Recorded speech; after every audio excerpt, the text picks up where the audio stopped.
बिस्मिल्लाहिर्रहमानिर्रहीम। आजकल यूथ में बहुत तेजी के साथ अपनी जगह बनाता डर्मा रोलर के बारे में तो तकरीबन सब ही जानते होंगे। आज हम देखेंगे डर्मा रोलर के साइजेस, इसको कैसे यूज किया जाता है, इसका मैकेनिज्म क्या है, इसको भी समझने की कोशिश करेंगे। बेसिकली डर्मा रोलर मुख्तलिफ साइजेस में मिलता है। इसमें 0.5 mm, 1 mm, 1.5 mm और 2 mm मुख्तलिफ साइजेस में मिलता है। इसे माइक्रो नीडल भी कहा जाता है। वैसे आपने देखा होगा कुछ लोग हेयर ग्रोथ के लिए इसे अपने सर पर यूज करते हैं, कुछ लोग इसका इस्तेमाल अपने चेहरे पर भी करते हैं। वैसे आपको बताऊं तो 90% लोग इसका इस्तेमाल बिल्कुल गलत करते हैं, यानी डर्मा रोलर को 90 डिग्री पर अपने चेहरे या सर पर घुमाते रहते हैं। इस तरीके से आपको कोई खास फायदा नहीं होता। डर्मा रोलर को प्रॉपर यूज करने का बेस्ट तरीका ये है कि आपको सबसे पहले अपने डर्मा रोलर को सैनिटाइज करना बहुत ज़्यादा ज़रूरी है, क्योंकि ये आपकी स्किन को पंचर करता है। अगर सैनिटाइज नहीं होगा तो बैक्टीरिया बहुत आसानी के साथ आपकी स्किन को इन्फेक्टेड कर सकता है।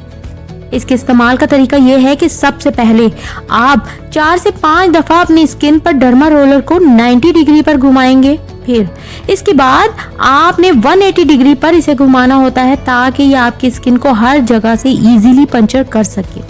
4 से 5 दफ़ा 180 डिग्री पर घुमाने के बाद इसे दोबारा 90 डिग्री पर घुमाना होता है अपने चेहरे या सर पर। डर्मा रोलर को वीक में 2 से 3 बार यूज किया जा सकता है। डर्मा रोलर को कभी भी डेली बेसिस पर इस्तेमाल हरगिज नहीं करना, ऐसा करने से आपकी स्किन डैमेज हो सकती है। डर्मा रोलर के इस्तेमाल के बाद आप अपने चेहरे को कोई बेहतरीन सीरम या क्रीम का इस्तेमाल कर सकते हैं, और सर पर अगर बालों की ग्रोथ के लिए डर्मा रोलर का यूज किया है तो सर के लिए भी कोई अच्छा और बेहतरीन मेडिकेटेड सीरम इस्तेमाल कर सकते हैं। वैसे आप डर्मा रोलर के इस्तेमाल के बाद सर पर कोई भी ऑयलिंग कर सकते हैं।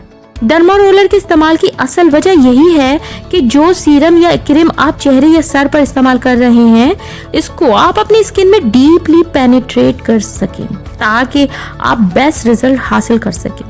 आइए जरा डर्मा रोलर के मैकेनिज्म पर भी एक नजर डालते हैं।